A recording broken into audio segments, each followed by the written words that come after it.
España será un país respetado en Europa y en el mundo.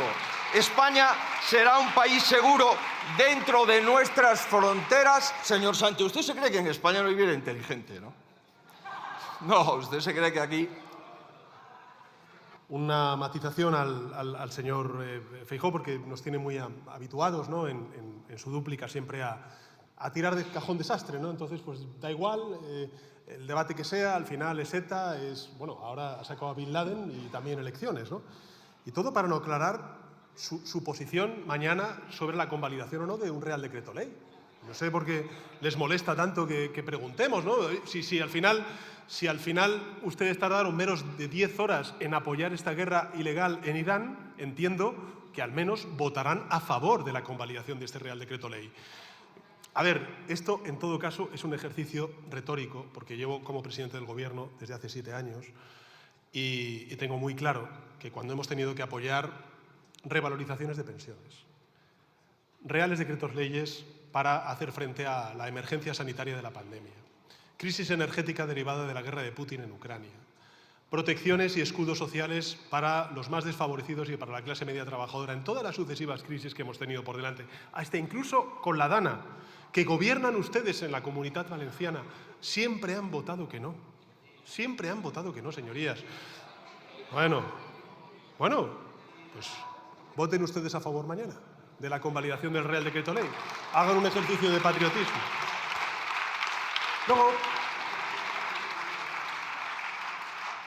Luego dice, no a la guerra y no a Sánchez. Bueno, yo lo segundo lo tenía muy claro. Lo primero no me queda tan claro. Porque luego ya empieza. No, porque cuando él sea presidente y tal, dice, yo seré presidente. Y entonces dice, no, porque vamos a tener una política exterior fiable con nuestros aliados, una política de defensa fiable con nuestros aliados. ¿Qué significa fiable con nuestros aliados? Primero, ¿quiénes son nuestros aliados? Y en segundo lugar, ¿qué significa fiable para el señor Feijóo? ¿Lo mismo que Aznar? ¿Lo mismo que tuiteó la semana del 11 de marzo? Porque yo creo, señoría, que cuando empezamos en los detalles y nos perdemos en esos meandros, pues al final uno no tiene tan claro que ustedes marcaron una posición como la que está marcando, tan firme y tan clara y tan coherente el Gobierno de España, en consonancia, insisto, con muchos votantes, hasta incluso del Partido Popular. En todo caso, señorías, hoy hemos hablado de una guerra que no queremos, que no apoyamos y que sí que estamos pagando, porque se está colando efectivamente en la factura de nuestros hogares. Hemos visto cómo empezó este conflicto, sin consenso internacional. Yo creo que podemos estar todos de acuerdo en ello. No hay consenso internacional. Por no haber, no hay consenso ni en la propia sociedad estadounidense sobre lo que está haciendo la administración Trump. Sin una amenaza real que lo justificara. Porque hace un año el presidente de Estados Unidos dijo que las capacidades nucleares de Irán estaban todas acabadas, finiquitadas, como consecuencia de la guerra de los 12 o 14 días. No recuerdo ahora mismo la extensión de esa guerra. Y sin un plan para el día después. No sabemos exactamente cuál es el objetivo. No sabemos cuál va a ser la misión para dar por finiquitada esta guerra. Y tampoco sabemos cuál va a ser el plan que tiene la administración estadounidense para el día después. Sí tenemos claro lo que quiere Israel y lo que quiere el primer ministro Netanyahu. Lo tenemos muy claro porque lo estamos viendo en Gaza y lo estamos volviendo a ver en el Líbano. Y desgraciadamente, aún a día de hoy, desconocemos cuál es la posición del Partido Popular. De Vox la sabemos, pero ¿cuál es la posición del Partido Popular respecto al genocidio en Gaza y sobre todo lo que está sucediendo ahora mismo también en el Líbano? Porque es que no lo sabemos, después de más de 2 años de guerra, señorías. Creo que los ciudadanos merecen una respuesta. En todo caso, señorías, nos toca lidiar ahora con las peores consecuencias económicas para los españoles y españolas. Evidentemente, como he dicho antes, tenemos que hacer un ejercicio de empatía porque hay víctimas, hay desplazados, hay un golpe de estabilidad en la región y hoy toca asumir, pues una factura que ya están pagando los ciudadanos españoles y europeos en la factura de la luz, en el precio de la compra o cada vez que echamos la gasolina al depósito del coche. Y frente a ese escenario, señorías, y yo creo que es lo importante que me gustaría trasladar a los ciudadanos, es que este Gobierno, y creo y espero que una mayoría de grupos parlamentarios mañana en esta Cámara, el Gobierno de España ha alineado su respuesta con los principios, con los valores que comparte una inmensa mayoría de españoles y españolas. Y lo hemos hecho con coherencia y con determinación. Y hemos alzado la voz para frenar esta guerra, y hemos defendido nuestra soberanía nacional, y hemos puesto en marcha el mayor escudo social que se conoce ahora mismo en toda Europa, desde el punto de vista socioeconómico. Bueno, mañana se vota este escudo social.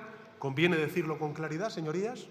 Creo que desde cada uno de los 350 escaños de esta Cámara hay que actuar con sentido de Estado, con máxima responsabilidad ante la gravedad de la situación que tenemos por delante y, sobre todo, en interés de España y de los españoles y españolas, que por eso estamos aquí representando a millones y millones de españoles y españolas. Esta, señorías, no es nuestra guerra. Creo que eso lo sabemos todos los que estamos aquí presentes y, sin duda alguna, muchos ciudadanos que nos están viendo. Pero los españoles sí son nuestra gente, y cuando la gente necesita protección, pues evidentemente no caben cálculos ni excusas, no caben silencios cómodos, solo cabe una cosa y es estar a la altura, a la altura.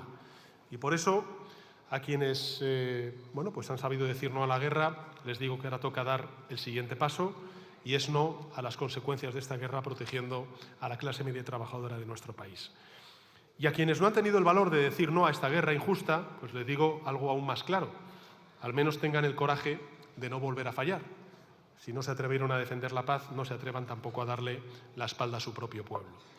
Callar ante una guerra injusta es grave, y de hecho, señorías, aquí antes se ha dicho, pero, en fin, este Gobierno y el partido que yo represento tengo el honor de siempre haber apoyado causas dentro de la legalidad internacional. Y hay momentos, señorías, como ha dicho antes el portavoz del Grupo Parlamentario Socialista, en los que la política se reduce a lo esencial. A lo esencial. Antes lo decía algún otro portavoz. A lo esencial, con claridad, a elegir entre proteger o abandonar, a estar o desaparecer, a servir o a rendirse a los intereses de otras agendas que no son las nuestras. Mañana yo creo que es uno de esos momentos, señorías, en los que la política se reduce a lo esencial, a lo básico. Y creo que no podemos fallar. Ninguno de los diputados y diputadas que pertenezca a cualquier grupo parlamentario no puede fallar. Nosotros no lo vamos a hacer mañana.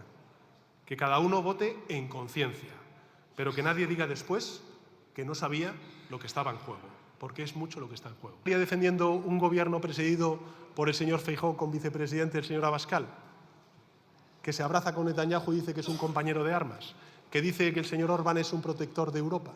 Pues probablemente, señorías, no estaríamos hablando de una España que en el Consejo Europeo defiende 90.000 millones de euros de financiación para Ucrania, para pagar, por ejemplo, a los profesores que bajo tierra están dando clases durante 4 años a los niños y niñas de Ucrania, o, por ejemplo, para pagar a los sanitarios que están ayudando a los heridos de guerra por esta invasión cruel, injusta, injustificada e ilegal de Putin en Ucrania, ¿no? Es un éxito del Gobierno de España, es un éxito de país, porque lo que hace el Gobierno de España es defender la posición que apoyan una inmensa mayoría de españoles y españolas que, cuando son convocados a las urnas, votan al PP, a Vox, a Junts, al PNV, al Partido Socialista, a los partidos de Sumar, a quien sea. Más de un 60%, más de un 65% está a favor de la posición que ha tomado el Gobierno de España. Cuando fue la guerra de Irak, señorías, las encuestas solamente daban un apoyo del 6% de la opinión pública a esa guerra ilegal a la que nos llevó el señor Aznar, simplemente por una cuestión de ego. Aquí se ha dicho por parte de otros intervinientes, efectivamente, se fue el portavoz del Grupo Parlamentario Socialista, para fumarse un puro con el presidente de Estados Unidos y para poner encima de la mesa sus pies. Bueno, yo creo que eso hoy no es así, y es gracias a que hay un gobierno de coalición progresista y no un gobierno de coalición ultraderechista como el que sería del señor Feijóo con el señor Abascal. La segunda reflexión que quiero dejar encima de la mesa, sobre todo para los ciudadanos que estén viendo esta intervención y este debate, es que es de un enorme cinismo, una enorme hipocresía, aquellos partidos políticos que se ponen de perfil en el posicionamiento respecto a la guerra ilegal en Irán y que van a votar mañana en contra o abstención en la convalidación del Real Decreto Ley. Yo exijo que antes de que termine este debate, el Partido Popular manifieste cuál va a ser su posición respecto a la convalidación o no del Real Decreto Ley. Porque lo que no es de recibo, señorías, es que con una mano apoyen la guerra y con la otra digan que no a las medidas que pone el Gobierno de España para paliar los efectos de una guerra que no avalamos. Creo que es de puro sentido común. 3. Aquí se ha especulado mucho sobre el Gobierno de España, la posición que hemos mantenido respecto a la no utilización de las bases de Rota y Morón para una guerra ilegal.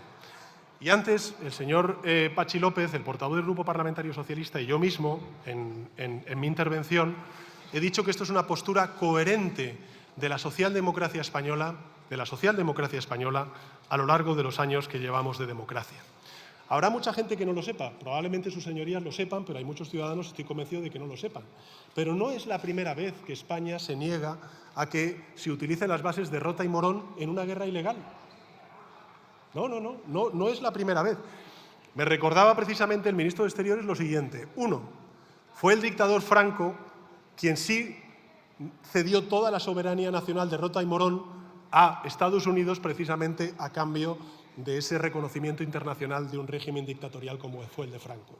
Y fue una administración socialista presidido por Felipe González que cuando en el ingreso de España en la OTAN modificó el convenio que teníamos bilateral con Estados Unidos para efectivamente garantizar esa soberanía nacional ante decisiones como la que se ha tomado recientemente. Y digo más.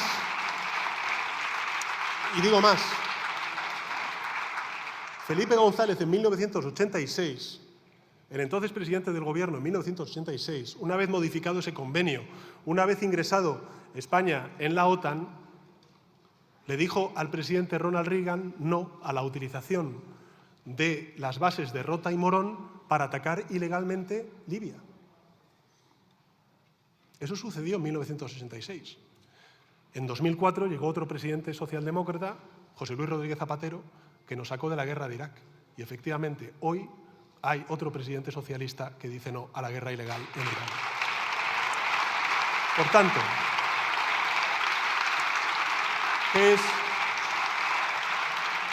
¿qué es lo que digo?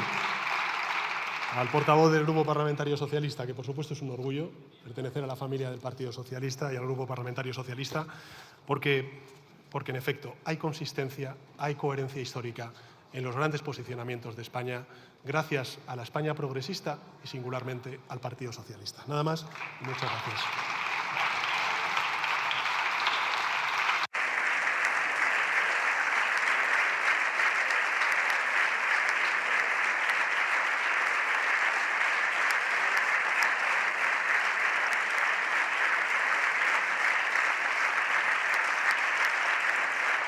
Señor Feijóo, hoy me han quedado muchas cosas claras sobre usted, pero ninguna sobre lo que piensa, sobre cuál es su proyecto. Así que le pregunto, ¿cuál cree usted que tiene que ser el papel de España en el mundo? Porque escuchándole, una de dos, o no lo sabe o cree que lo que tenemos que ser es vasallos de los Estados Unidos. Señor Feijóo, ¿dónde está usted en España? ¿Dónde está el Partido Popular cuando este país se la juega? Nosotros sabemos bien dónde estamos, al lado de la gente, ampliando derechos, protegiendo a las mayorías para que no paguen el coste de esta guerra, con 2 reales decreto ley imprescindibles para que la vida no se les haga cuesta arriba. ¿Y usted dónde está? Miren, los votantes del PP son mucho más patriotas que ustedes. Le tienen más cariño y más respeto a su país que ustedes, y por eso están en contra de la guerra. Señor Feijóo, otro ejemplo de su patriotismo fake es que quieren prolongar la vida de las nucleares. Miren, y lo dice que sí, ¿vale? Miren, apostar por las nucleares es mantener la dependencia de un modelo concentrado en pocas manos y que le sale muy caro a las familias españolas. Les sale hoy muy caro en el bolsillo y les sale caro al futuro de las familias españolas. Así que dejen de disfrazarlo. Miren, las nucleares hacen caja para unos pocos y las renovables hacen país para la mayoría. Señorías del Partido Popular, España no necesita una oposición de postureo y de berrinches. Necesita una con amor a su gente y a su país. Señor presidente, hoy yo solo le voy a pedir una cosa. Comprométase expresamente al mantenimiento del calendario de cierre de las nucleares. Porque lo hemos firmado en el acuerdo de coalición y porque alargar la vida de las nucleares significa poner en riesgo las inversiones en renovables que necesita este país. Así que, aunque el Consejo de Seguridad Nuclear autorice la ampliación de la vida de Almaraz, no autorice esto. Esta decisión corresponde al Gobierno, no al Consejo de Seguridad Nuclear. Señor presidente, manténgase, por favor, firme frente al fascismo fósil. La señora Nogueras se ha subido a este atril a recitar una lista de votaciones favorables de Junts en esta Cámara. Bueno, sí, claro, son un grupo del Congreso. Faltaría más, a veces votan a favor. Y ojalá lo hiciesen más porque, francamente, cada vez que votan a favor de las medidas de este Gobierno, a la gente le va mejor. Pero no ha venido solo a eso, ha venido a mentir. Y ha mentido en particular sobre la prórroga de los alquileres. Sí, señorías de Junts, ni somos poco rigurosas, ni esto va de topar los precios. Va de algo mucho más sencillo, de que los alquileres no suban un 50%. Y si mienten, señorías de Junts, que yo me hago cargo, es porque es muy difícil votar en contra de 3 millones de personas. En el Real Decreto de los alquileres solo hay un voto, uno a favor de la gente, el sí. Por una razón evidente, la norma ya está en vigor y si ustedes votan contra la derecha y la ultraderecha, muy españolas y mucho españolas, si votan en contra, lo tumban. Y por otra razón aún más clara, porque votar en contra no protege a nadie. Proteger es poner límites, es dar aire a quien no llega a fin de mes. Y lo que ustedes defienden hoy aquí es seguir engordando los beneficios de CaixaBank y de Blackstone, de quienes usan, por cierto, Barcelona, la capital de Cataluña, como si fuera un tablero de Monopoly. Miren, el señor Rufián ha pedido en su intervención que las inquilinas pidan la prórroga, y estamos de acuerdo. Claro, que pidan la prórroga porque este Real Decreto Ley está en vigor y los contratos se van a prorrogar. Pero es que vamos a convalidar este Real Decreto Ley. Vamos a convalidar este Real Decreto Ley como siempre se han conquistado los derechos en este país, movilizándonos y peleándolo. Al PP, a Vox y a Junts se les va a hacer muy, pero que muy largo este mes.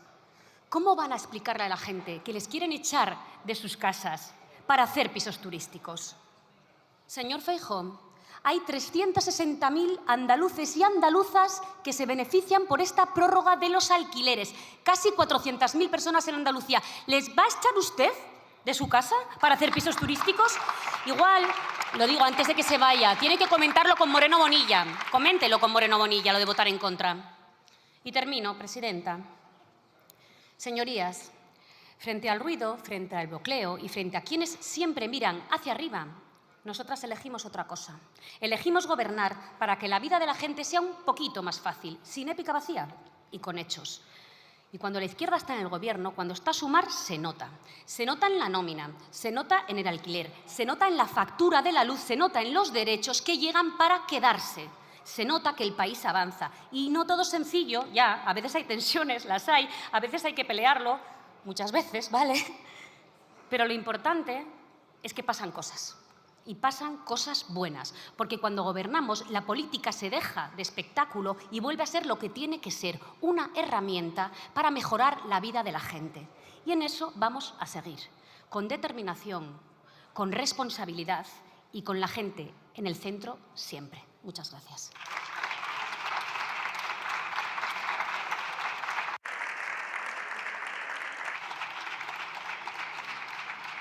Muchas gracias, señora Martínez.